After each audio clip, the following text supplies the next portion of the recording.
এই যে এই জিনিসপত্রগুলো নিয়ে এখন বসে পড়েছি, আর এখন হবে বাবুর হাতের কাজ।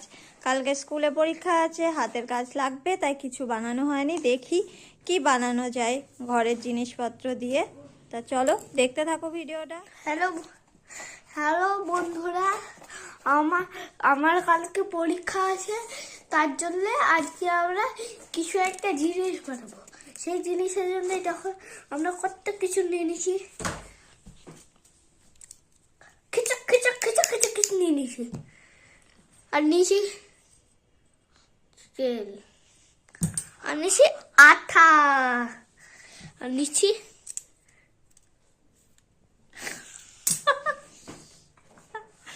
আর নিচে হচ্ছে কার্টুন দেবো। আর নিচে আমাদের নিচে তো আসুন দিদি আর একটা কার্টুন। তা চলো এখন বানানো যাক, কি বানাবো দেখি, তারপরে তোমাদেরকে দেখাবো।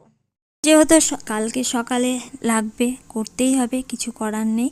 আগে থাকতে করা হয়নি, আমি বলেছিলাম যে পরে করব বলে করা হয়নি। তাই এখন বাজে রাত্রি 8টার সময় বসে পড়লাম। আর ঠান্ডাতে না কিছু করতে একদমই ইচ্ছা করছিল না, কারণ প্রচণ্ড ঠান্ডা পড়ছে। আর আমি তো একটু শীতে মানে আমার একটু শীত বেশিই লাগে। তো যাই হোক, কাটতে গিয়ে বিছানার চাদরটাতে বেঁধে গিয়েছিল, ভাবলাম যে কেটেই গেল, তারপরে দেখলাম যে না, কাটেনি, বাঁচুয়া, না হলে তো সবই যেত। তারপরে একটা বোর্ড নিয়ে নিলাম, বোর্ডের উপর দিয়ে কেটে এই যে উপরের কাগজগুলোকে তুলে তুলে ফেলে দিলাম। তারপরে গোল গোল করে জড়িয়ে নিলাম আর আঠা দিয়ে জোড়া লাগিয়ে নিয়েছিলাম। তারপরে ভাববো যে কীভাবে কি করব, এটাই। এই যে দেখো, একটার পর একটা আরেকটা আঠা দিয়ে জোড়া লাগাচ্ছিলাম, জোড়া লাগিয়ে লাগিয়ে রেখে দিলাম। এই যে একটা বড় আকারের, আর দুটো করব ছোট ছোট দিয়ে। ভাবছি তো একটা প্যাঁচা বানানোর চেষ্টা করছিলাম, তা দেখি কতদূর পারি। যেহেতু আগে কোনো দিনই করিনি, তাই চিন্তা ভাবনা করছি আদৌ পারবো তো, এটাই ভাবছিলাম। আর বাবু যে ভিডিও করছিল আর এটা ওটা বলছিল, আর আমি একটু বাবুর দিকে তাকিয়ে হেসেও দিলাম। তা প্রথম গোলটা হয়ে গেছে, দুটো হয়ে গেছে, এটাই লাস্ট। এটা হয়ে গেলে তারপরে আমার এই গোল বানানোটা রেডি, তারপরে অন্যগুলো করব। এই যে বাবু তোমাদেরকে দেখিয়ে দিল, দেখো, এই দেখো, আমাকে দেখানো লাগছে না, ওই তোমাদেরকে দেখিয়ে দিচ্ছে। তা প্যাঁচার বডিটা তো হয়ে গেছে, এখন তো পাখনা তৈরি করার পালা। চারিদিকে যে পাখনাগুলো ওড়ে সেগুলো তো তৈরি করতে হবে, তাই একটা পাখার মতো শেপ করে ওরকম পাখনা তৈরি করার চেষ্টা করছি। কতদূর পারি দেখি। ছোট ছোট দেখো, কাজের থেকে ঘর নোংরা অতিরিক্ত হয়ে আছে, এত কুচি চারিদিকে পড়েছে, তা কি বলবো, যে এই পাখনাগুলো তৈরি করে নিয়েছি।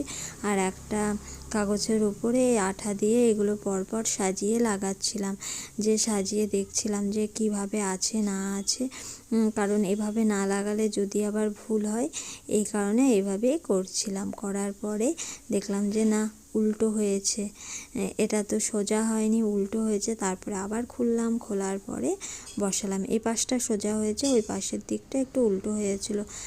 তারপরে ঠিকঠাক করে নিলাম, করে আবার জোড়া লাগিয়ে দিলাম। দেখতে পাচ্ছ, এই যে দেখো, একদম উল্টো, যেটা বলছিলাম, মানে উপর নিচ উল্টো পাল্টা হয়ে গেছিলো। তারপরে এই যে পাখনাগুলো লাগিয়ে দেওয়ার পরে দেখো, দুটো পা, নাক সব কিছু লাগিয়ে এটা কমপ্লিট হয়ে গেল। ভাবলাম যে এটা যা, আর কিছু করতে হবে না। দুটো কালো কালো চোখ লাগিয়ে দিয়েছি।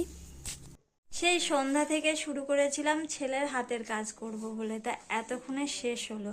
তা কেমন হয়েছে এটা না হয়েছে অবশ্যই তোমরা কমেন্ট করে জানাবে। একে তো একটু আগেই বললাম কেমন হয়েছে না হয়েছে কমেন্ট করে অবশ্যই জানাবে। ভেবেছিলাম যে শেষ হয়ে গেছে, তাই বলে রেখে দিয়েছিলাম। তার ছেলের বায়না আছে যে মা একটু কালার করে দাও, কালার করে দাও, কালার করলে বেশি ভালো লাগবে, সে একের পর এক বলেই যাচ্ছে।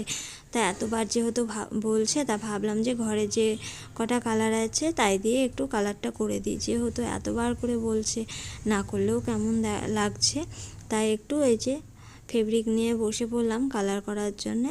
ও তারপরে খুব খুশি, তারপরে বলে এই সাদা রঙ করেই রেখে দাও, অসুবিধা নাই, সাদা করলেই হবে, এরকম ভাব। তারপরে বললাম শুধু সাদা করলে কি আর ভালো লাগে, ঠিক আছে দাঁড়া আমি করে দিচ্ছি।